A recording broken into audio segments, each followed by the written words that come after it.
Okay, just one moment, sir.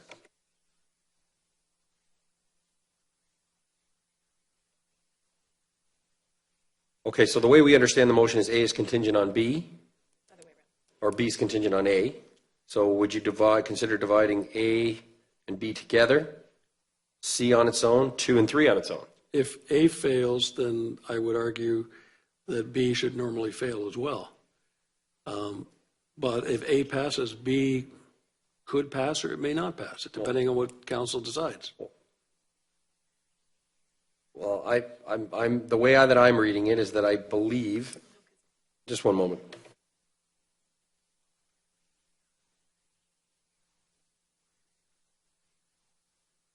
Just for procedurally, Councillor Nicholson, I don't see any issue with taking A and B together, because if A fails, B is a non-starter. Yes, but if A carries, B is not necessarily has to be passed. You're correct. If A fails, B is redundant. Right. But if A carries, B is not necessarily an automatic. Okay. What I'm going to do is I'm going to just have, I'm going to have A, B, and C on its own, 2 and 3 on its own. Correct. Okay, I'll do that. Thank you.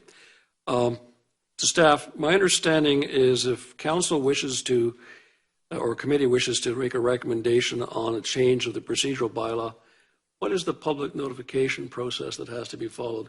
I tried to do a minor one. I was told I had to have a meeting of the public. So can somebody fill me in what falls out from this motion? Commissioner Adams, I wonder if anyone able to answer the councillor's query. Through the chair, it's 2 weeks to pass the bylaw. Okay, is there not a requirement for amending the procedural bylaw that there be a public meeting? Commissioner? Through the chair, no, it is not.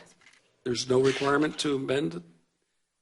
I'll be clear on this. There's no requirement if we amend the procedural bylaw that the matter has to go to a public process.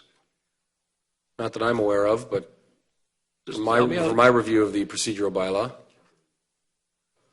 Because I made this same request in the spring of this year and was told I had to get an exemption from the council to not hold a public notification of notice. So because I couldn't do it for a minor item. Okay. So the clerk helped me out. Yeah, sorry, Ms. Medeiros. Through the chair, we require to notice the passage of the bylaw to the public. It's 2 weeks. Not a public consultation. We have to provide notice. You have to put a notice in the paper. Which we put the notice in the newspaper, right. Correct. Mm-hmm. Prior to it being passed as a bylaw. Correct. Okay, that's the point I was trying to clarify. So whether we pass this now or subsequent, there's going to be a public notification. The problem I'm having here is everyone seems to be talking for the public. Problem is the public's never been given an opportunity to talk for itself. No, I mean, I'm sorry. I don't buy the arguments being made here that there's been public consultation on this. We have not asked the public, do you want to change to evening meetings to daytime meetings? We have not asked the public, do you want to go from a 4-week schedule from a 3-week schedule? We haven't asked the public that. And to say that suddenly we have all this innate knowledge among the 8 or 9 of us here that we know what the public wants when we haven't even asked them is a hard argument for me to make. I tried at the beginning of the meeting to simply give us an opportunity to ask the public what they think. Who knows? I don't think they'll argue at this point of view, but who knows? They may come in and totally agree with this motion and say, yes, absolutely, we want daytime meetings. And if they do, then council is well within its rights to support their initiative and say, sure, let's do it. But it's almost our own version here of Father knows best. And suddenly the 8 or 9 of us, we know best for the public. Yet we've not consulted with them on the issue. We've not asked them their viewpoint. We've not sought their input. And we talk in this council a really strong game about being consultative and transformative and modern. Well, excluding the public from the process is not modern, it's draconian. If the public supports the change to daytime meetings, of course we'll change. But if the public says, no, we prefer the current process, then is it not incumbent upon us to keep the process as it is. No, you talk about long meetings, and then you have the very time argument about long meetings is, you want to go to a 4-week schedule. The reasons we have long meetings is we have less meetings. We are cramming more and more into committee meetings, 3 or 4 weeks apart. And some committees get a whole 2 hours scheduled to conduct their business. 2 hours a month is all a committee is going to get to deal with business? Because if you're in the morning meeting, you start at 9:30, by 12:30, you got to stop. 3 hours. My apologies, quick math there. 3 hours. That's what you got. 3 hours a month to deal with the people's business? And we say that's modernization? I'll tell you where I think this is going to happen. If this starts at 9:30 meetings, you're going to get 9:30 meetings and go to 9:30 at night. Because there's no rush to end this at a appropriate time. You just keep going all day. And you'll break for lunch, or you'll break for dinner, and you'll keep going. Why? Because that's what the region does. Region breaks for lunch and goes away for an hour and comes back and keeps going. And when they had the committee of the whole system at the region, they kept going and going and going. It was like the never-ending money out there, just kept going. So a process that was designed to reduce the number of meetings actually made the whole process longer. And now at the region, what do we have? We have a full council meeting and a committee of the whole meeting, 2 weeks apart. Suddenly we got 2 meetings happening in the process where we used to have 1. Now you want to really start speeding up processes. Go back to the old days. We met every 2 weeks. 1 week you met on council, the next week you met at committee, and you didn't have 47 items on the agenda. You had 5 or 6 when they were dealt with, and you dealt with them quickly, and the turnover occurred, and council made its decision in a cycle. The public was able to have their input. They were able to come both to the committee and council, because lo and behold, the committee meetings were in the evening too.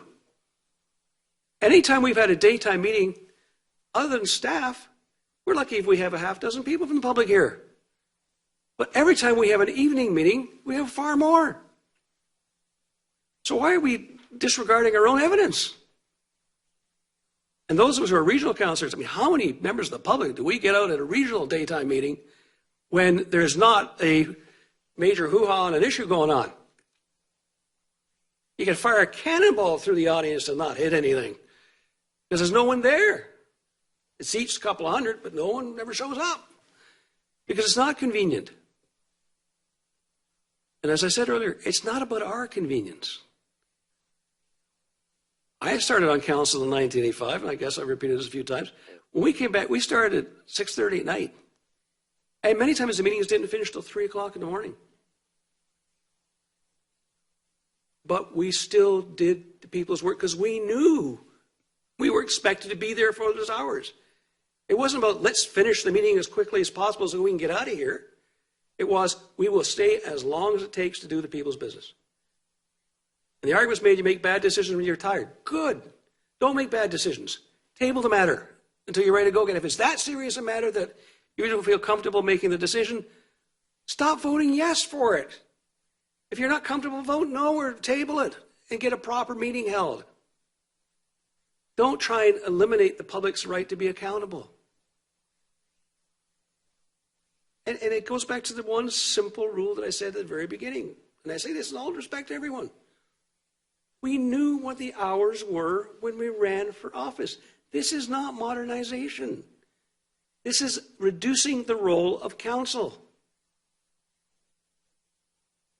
At the region, it's gotten to the point now where members of council of the region meet 8, 9 times a year.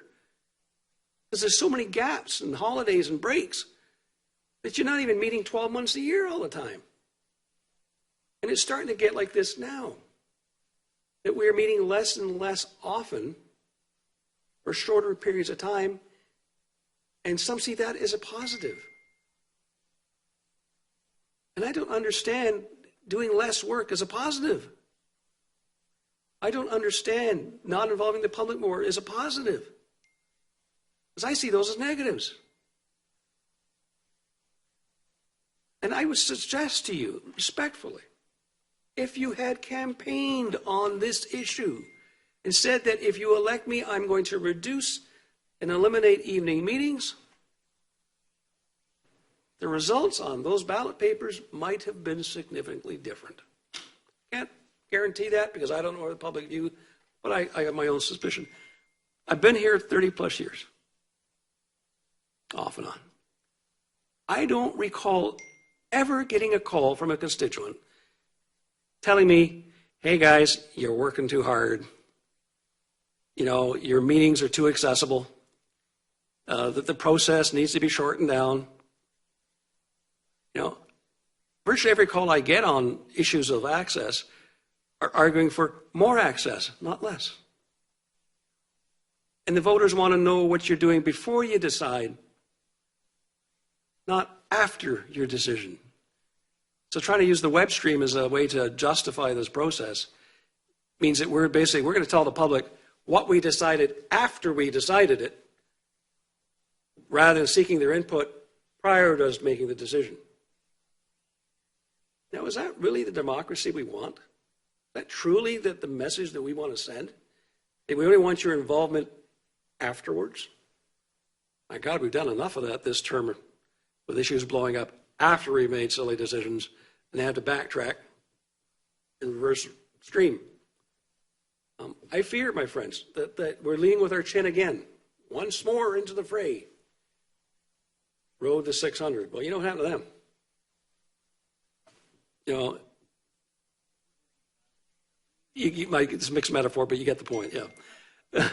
But all I'm saying is here, look, if you believe that your position is defensible and is supportable, you can't be hurt by asking the public their viewpoint. So I urge you, before you vote on this, you know, you've had your debate, everyone's had their say, we've all been respectful, we've all been friendly here in trying to make our arguments. Table it. Give the process 3 weeks, allow the members of the public an opportunity that if they have a viewpoint on this, to make it to you. If at the end of that 3-week process,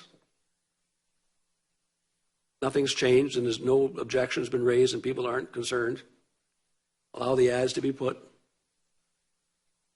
then you vote your conscience. But right now, if we pass it today and it goes to council a week's time, we're going to let the public know after we've made the decision. And even the bylaw process that the clerk, the notice in the paper, doesn't ask the public to comment on what do you think. What it says is, we're here now to inform you that council's made this decision and intends to pass a bylaw to ratify it. That's not democracy. That's not why we ran for office. So do what you got to do. All I'm saying here is if you truly believe you're right, ask the people. Thank you, Councillor. Moving on to Councillor, I have Mayor Petrie and then McConkey and then Mayor Carter and Councillor Giverson. Yeah, I appreciate the further dialogue, and I thought we were being respectful until we got into we're trying to work less. That's complete and total utter BS. I don't even know if I'm allowed to say that in the chamber, but that's the way I feel, and that's the way I know that staff feels, and that's the way that anyone who really understands this decision, who really looks at it for what it is, would say. Because this is not a major decision. We're changing the time of a meeting. This is not a major policy decision. This is not a major piece of infrastructure. This actually helps us save money for taxpayers, render decisions a lot more fair and comprehensive, and enables the public to engage further. You know the calls that I have gotten? Calls have been from people throughout my time on council where they feel unsafe late at night leaving this council chamber, where they feel like their kids had to go the full school day and then take a bus with their teachers who had worked the full day to come at night and wait until we made all of our announcements, moved all of our whatever we want to move, and then had them sitting there until midnight. I've gotten calls from seniors who don't have the ability to participate anymore because, you know what, God forbid, late at night, it's dark, it's dreary, there's slip and fall. You know what, that's not something that we want to wish on the public. And if you take a look at staff, and just as Councillor Gray indicated, a former mayor, he knows more than anyone how much work goes into how we rebuilt this city. The hours that the staff have to put in And to say that because they don't want to, it's got nothing to do with them. They never said they didn't want to be here at night.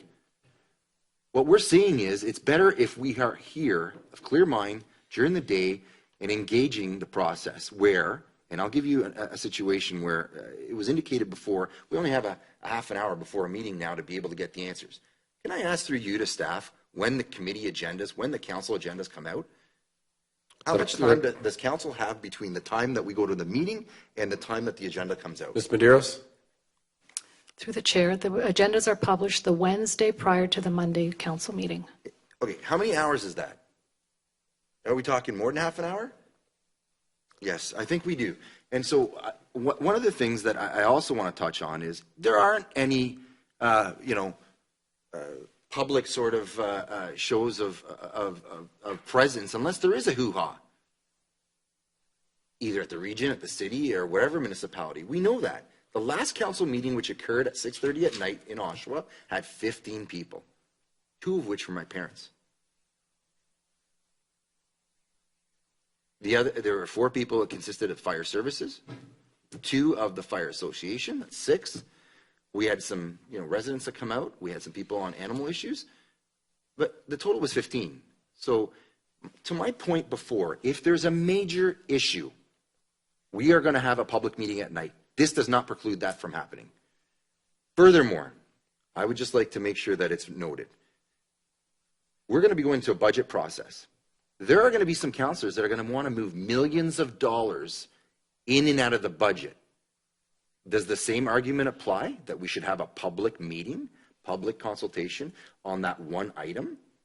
I would suggest that millions, tens of millions of dollars are a lot more impactful to the taxpayer than changing the meeting time, which we've done a number of times since 2003.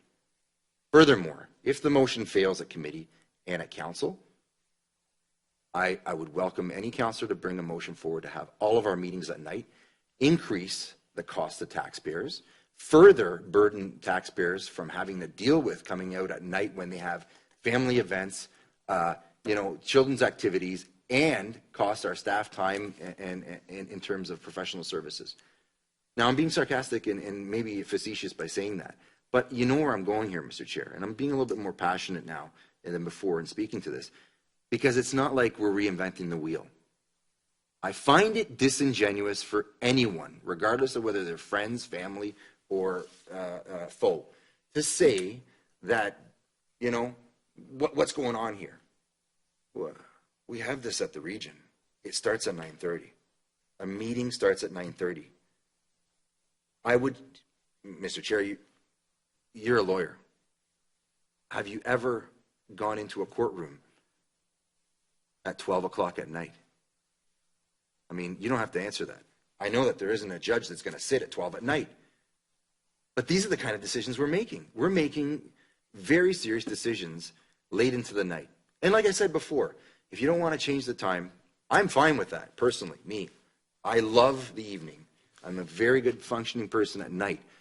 I just don't think that it speaks to good business decision in terms of business hours. If we want to just, flip the agenda a bit here and see, we spoke on, and it's fine because that's what we're elected to do, whether it's appropriate or not, but we talked about cement saw cutting for nearly an hour. You imagine that happened at night when you got an audience full of people just sitting there? And then the people have to wait for a decision to be made and we get close to midnight? That's why meetings go long. No criticism, but, an hour for saw cuts? They probably could have saw cut half of that place in that time. So through you, Mr. Chair, I'm not going to take it personal if committee and council don't go for it. I just think it's beneficial in the long run to modernize our procedure and our schedule, because I do think that there's a double-edged sword here. Yeah, there's some people that are going to say, regardless of what the matter is, that it was wrong. But there's going to be a lot of people that look and say, that makes sense. No judge sits at 12 at night. No public body should be expecting residents, especially, seniors and young families who have to get up to work and do their thing the next morning to cost them safety and to be out here until 12 o'clock at night. And I think this isn't a red herring. This is the truth. We have live streaming. Excellent. Right now, Mr. Chair, people are watching this meeting. Thank you very much. Councillor McConaughey. Thank you. So I'm going to have my say now, and I find this motion quite offensive. Our last speaker there was saying he was passionate about it. I'm just as passionate in the reverse. I believe that public participation trumps convenience, and I cannot understand all the references to the web streaming.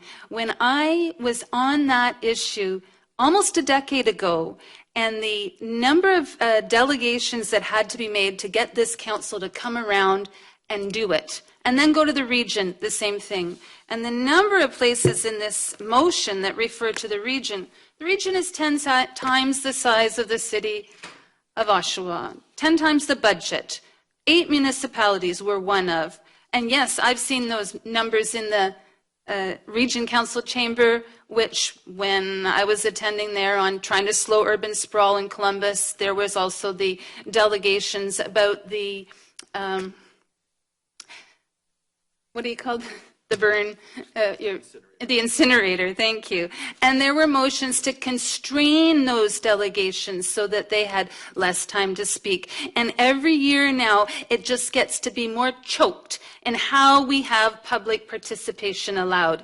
I'm sorry, this motion is a step backwards. There's nothing modernizing about it. I mean, that's a nice catchword. You can try to market an idea so well, press all those buttons, talk about safety, people slipping.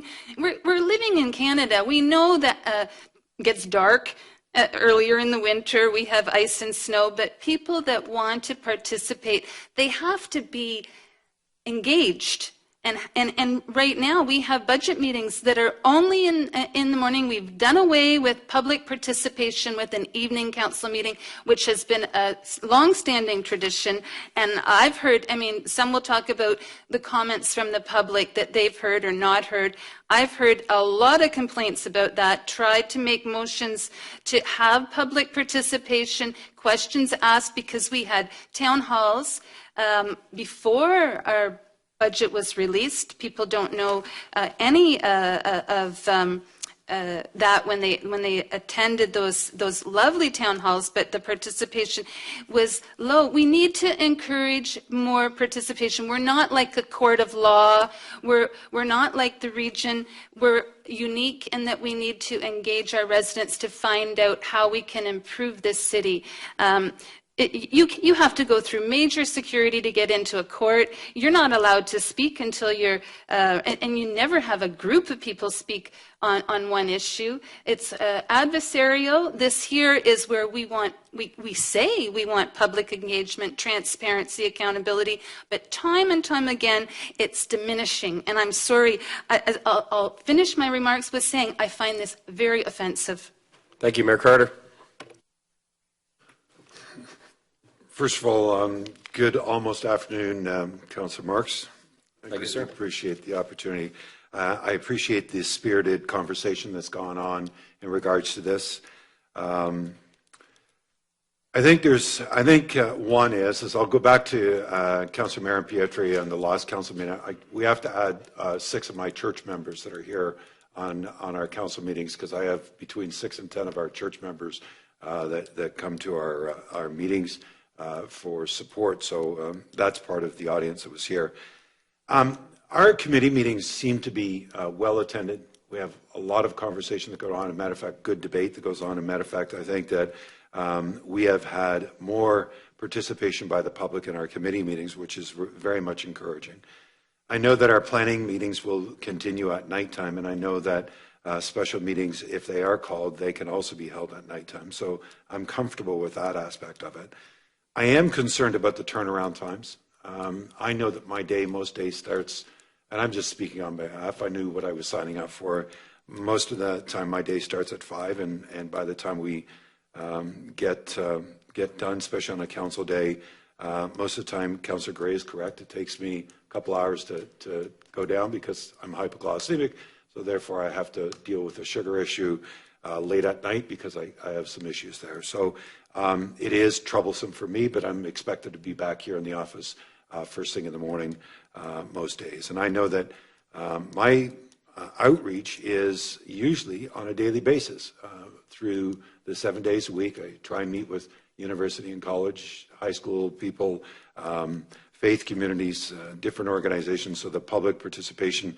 I take a great deal of time to be able to meet with those constituents, to be able to make sure I clearly understand the issues of the day.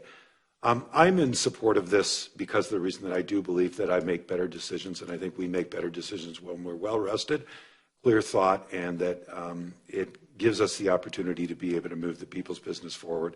I also think that it has enough flexibility in it that the special meetings can be held at night.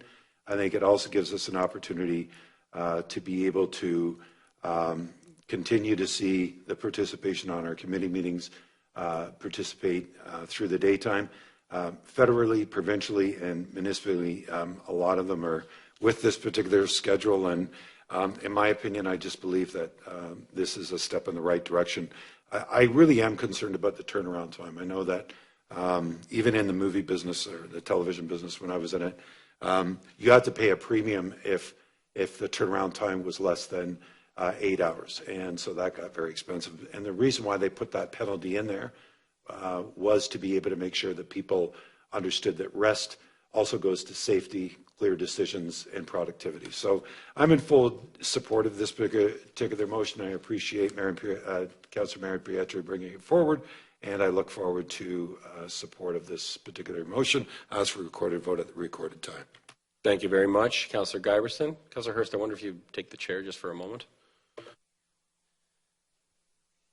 Thank you, Mr. Chair.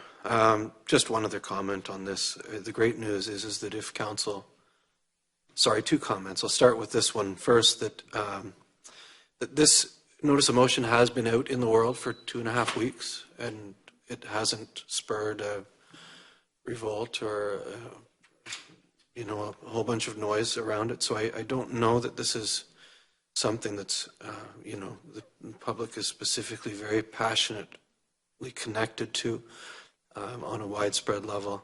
And there will be another 2 weeks as well to listen to constituents and to just reach out, talk to people, see if it's something that they have an opinion one way or the other on.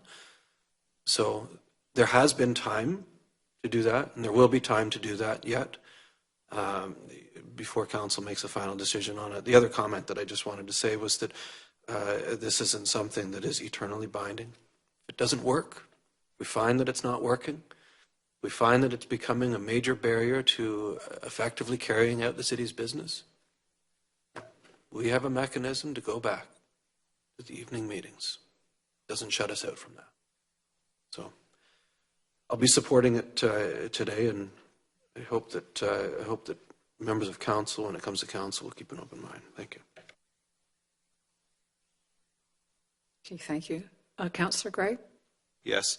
To members of the committee, I would ask that you look at possibly maintaining the 3-week schedule. I like the continuity of the work, and I think we'd be well served rather than making two changes. Just make the one, and moving to a 4-week schedule could be looked at later. But I like the continuing, keeping the work and the momentum going. That's Councillor Giberson. Just a quick question, just to follow up on that, is with the existing scheduling that has been put in place, if we change it for January to a 4-week cycle, is that going to throw a lot of things out, or is it not really seeing as it hasn't happened or isn't imminent yet, it's not a big concern? I'd like to hear from staff on that. To the chair, it would change in January, but we would have to wait until after the 27th council meeting when the bylaw would actually be passed. So it wouldn't start till February, and we'd have to look at a new schedule. But it is executable, though, without too much pain? Through the chair, it can be done. Okay. Okay, and I think, I don't know if it was mentioned in here. It's like, well, it is there. Okay, thank you. That's all. Thank you very much. Councillor McConkey. Yeah, questions to staff, a couple of comments on that last issue there, the calendar. When we started this job, we were given the calendar for the term. We have calendars printed for 2020, 2021, 2020. It was all mapped out. This is going to reverse that. That's just going to be tossed now if this went through. There a question in there, Councillor, somewhere? Yeah. Is that going to be tossed? That was already decided and printed. We're revising everything from this point on if this is approved in January. Ms. And Medeiros? my question to you, through you to the clerk. Through the chair, Thank we you. would just do new calendars for 2020, 2021, 2022. Through the chair, if I may, this was one of the options when we first put forward the calendar before the last council, this 4-week rotation. So we do have them ready. Okay, so now it was tossed out, I think a couple of times, that, about containing costs. How much would we save? I mean, the question through you, Chair Marks, to staff, when we have evening meetings, the staff that are in attendance are all, we're not paying overtime or extra, are we? The positions that are represented by staff at council. Through the chair, for some positions, we are paying overtime. And so what savings are you talking? I mean, it's been tossed out there that we're going to be containing costs. Are there any savings that the commissioner is aware of?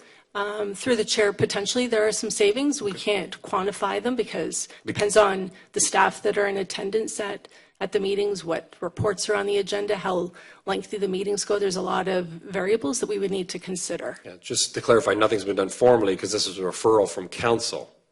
This didn't come directly from staff, so you'd need some time to investigate that if that was the case. Through the chair, that's correct. Okay, thank you. Well, and on that point, Chair Marks, this is a referral from council. It's not gone to staff for a report.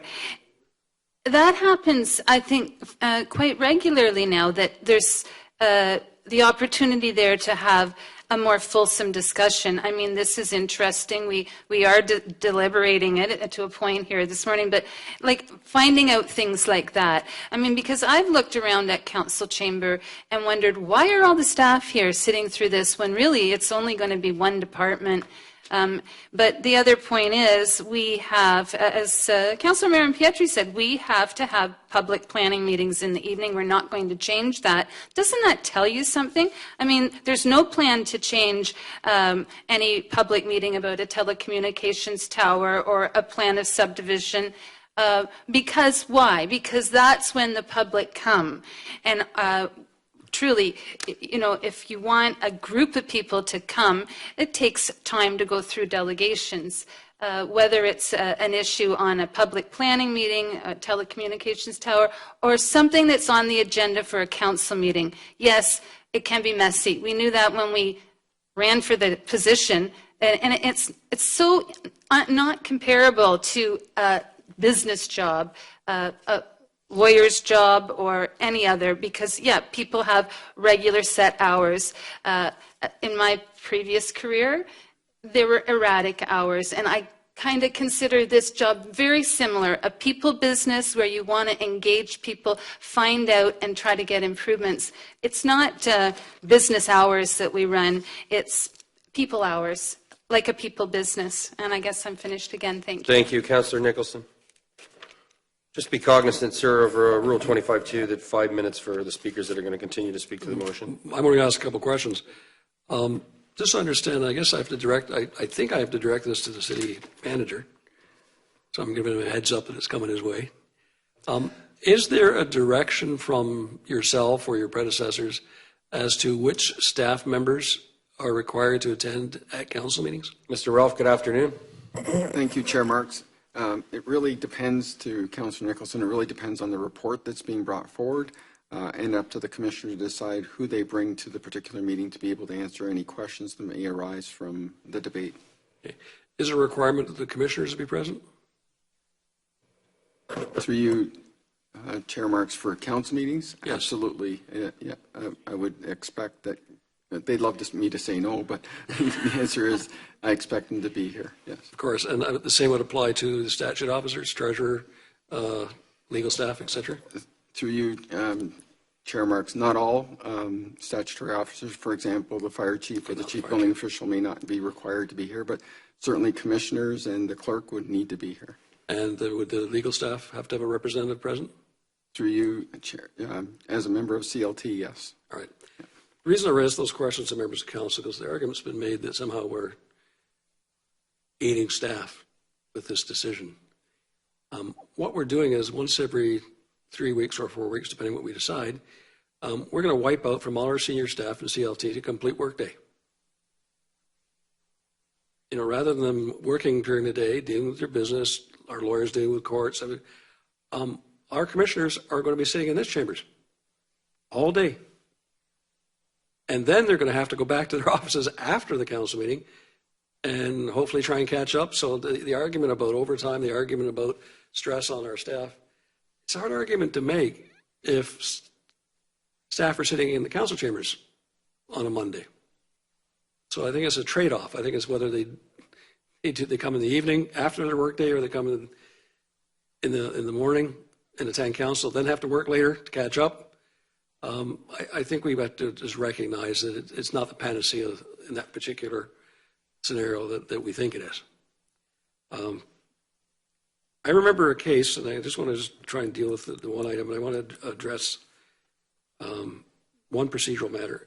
Did this council adopt by resolution the scheduled council meetings at the beginning of the term of this council? Turning to staff, I wonder if anyone has any recollection, otherwise we can.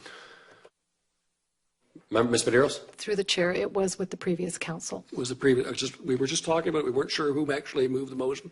Because if this council done it, we may have to have a vote to reconsider it. So we don't have to reconsider because it was the previous council that said it and we chose not to amend it during the first year. Is that correct? All right. And my last question, just on the procedural matter, just again to deal with, I don't want false perceptions to be left out. If council approves, if the standing committee recommends to council this motion and it's approved by council, the notice that goes to public is simply to notify the public of council's action and their intent to pass a confirming bylaw on that change. Is that correct? Ms. Medeiros? Through the chair, the notice would provide for members of the public to provide input into whether or not council should amend their procedure bylaw accordingly. All right. Now, I want to be clear on this point. If it passes council and that notice goes out to the public and the public offers their feedback, is it a simple majority of council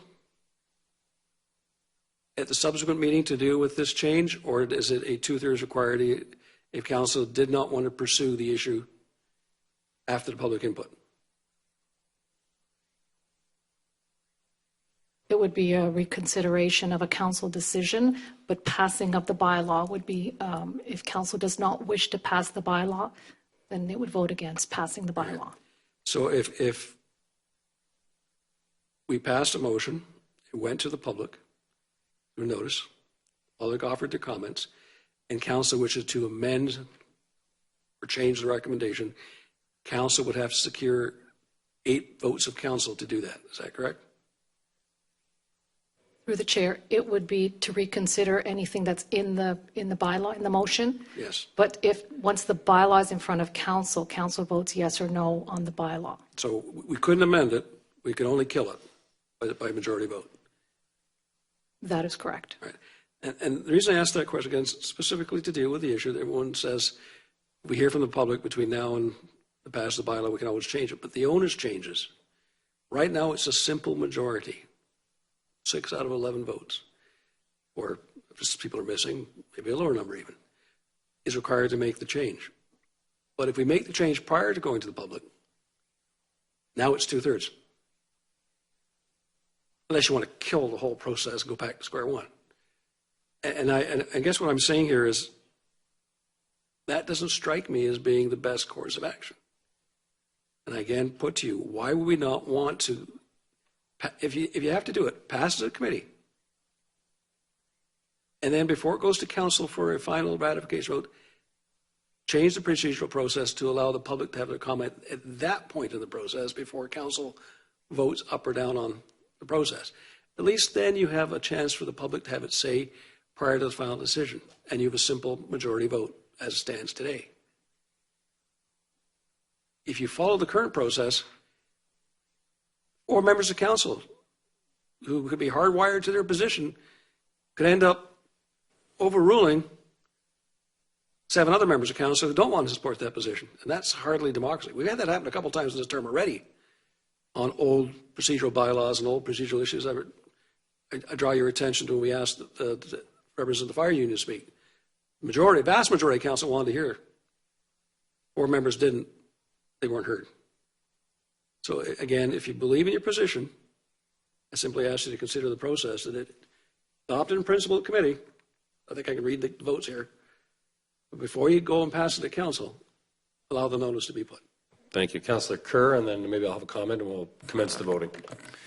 Thank you. Just one comment, just short comment. There was a comment prior in the discussion that said a particular council that only had 1 phone call. And that perhaps was an indication of how important this is to the public. Well, I have had no phone calls. However, on Facebook, I have seen dozens of people who are against this move. So, in so much as the public's opinion counts towards what decisions are made, then I think it behooves us to hear more formally from the public. It does change the way they can access their local government, and I think it's important enough that we hear that before we render any decision. I would like to hear that. If there's a process to be able to do that, then I would be in favor of it. Thank you. Thank you very much. Councillor Hurst. Thank you. Chair Marks, with respect to my comment, I've only heard from one person by telephone and, of course, the delegation today. As a lot of you know, I'm not a huge fan of Facebook. And if people really truly believe that they're in opposition to this, they can take the time to send an email to each and every one of us in the same amount of time as it takes to make a post on Facebook. And again, when I look in the gallery today, there is opportunity for people to attend. I look at the gallery during council meetings. We have 170,000 people who live in this city. We have a handful of regular attendees. So that speaks volumes. I like the rest of you, I don't live under a rock. I'm out and about in the community all the time. So this is not a burning issue. And in order to conduct the proper business of the city of Oshawa, I'm fully supportive of the motion as presented by Councillor Marion Petrie for very good reasons. Again, I think it's a great use of resources, not only financial resources, which is secondary, but human resources. When I look at each and every one of us elected officials who are entrusted to make good, fully informed decisions on behalf of our residents, big or small, and the impact it has on the daily lives of each and every one of our community members.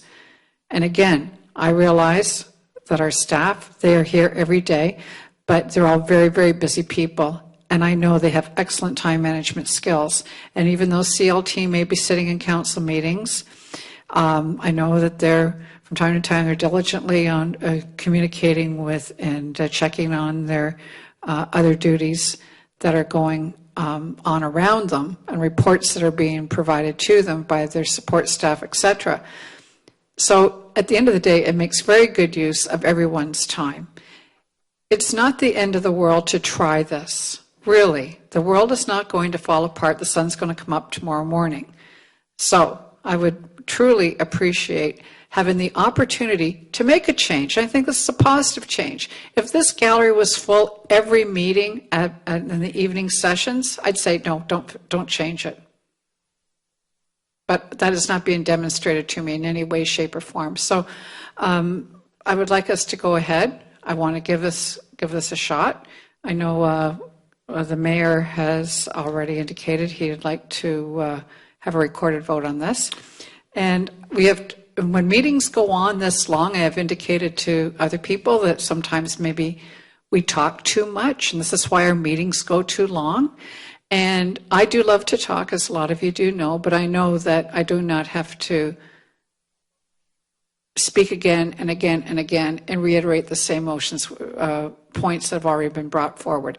So that's all I have to say for now, and I will defer to the next speaker. Thank you. Thank you. Members of the committee will now go down procedurally with the motion.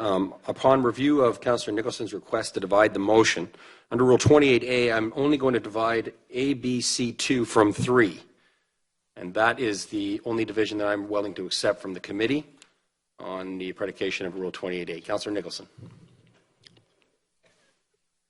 It's my understanding, again, the clerk can deal with it, a councillor can request a division.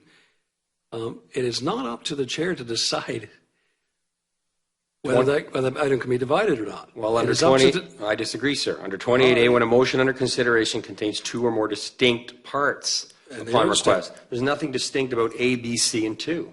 Absolutely, sir. That's not the way I see it, sir. Well, I agree, but I mean, what do you lose by having 5 votes as opposed to 3 votes? If I pass A, if A carried, members of council could vote down B. We could say, we don't want that change to occur.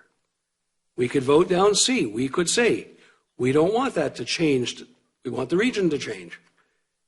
The problem is you're trying to wrap this up in a tiny little bow that tells us that we have to vote on it the way you want us to vote on it, rather than allow members of council to differentiate. Even those who support parts of this motion have indicated they don't support other parts. Well, sir, my ruling is A, B, C, and 2 from 3. You know the procedural mechanism to challenge that. No, I'm going to let you walk off the plank if you want. What I'm saying to you at this point is that, it's bad enough that we're cutting the public out. Now you're cutting members of council out. Okay. Do you still request the division of those 2 entities? Okay. Thank you. So, members of the committee, a recorded vote has been called for by Mayor Carter. Clarification, please. So what are we actually voting on now? I've heard. So we've severed the motion into 2 parts, A, B, C, and 2 from 3. We are now having a recorded vote on both items. All due respect, you mean 2 and 3 are not separate now as well? No, A, B, and C, 2 effectuates A, B, and C. 3 is separate. No, sir.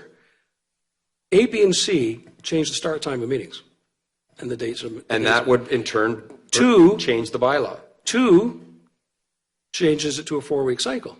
Completely different matter. 3 establishes a start time of when the bylaw will be in effect. Say that again.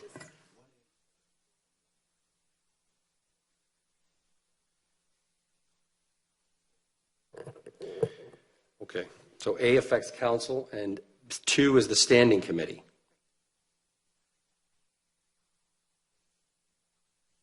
Well, they cannot live without each other, is what my feeling is. Again, I draw your attention to the motion. I'm going to read what English says. Part A does not refer to a 4-week rotation. Yes, it does. Where? Second sentence. Second sentence. On Mondays, every 4 weeks. Every 4 weeks. Because what I'm trying to say here is, and then it says on the parts B and C, but not on certain Mondays, and not on certain Tuesdays. And that's the point I'm saying. They're all, you treat them as one package. They're not a package. Oh. Sir, that's the way that I've seen it, and that's the way I'm ruling. So let's move on, please. Mayor. Yep, 1 and 2. Thank you.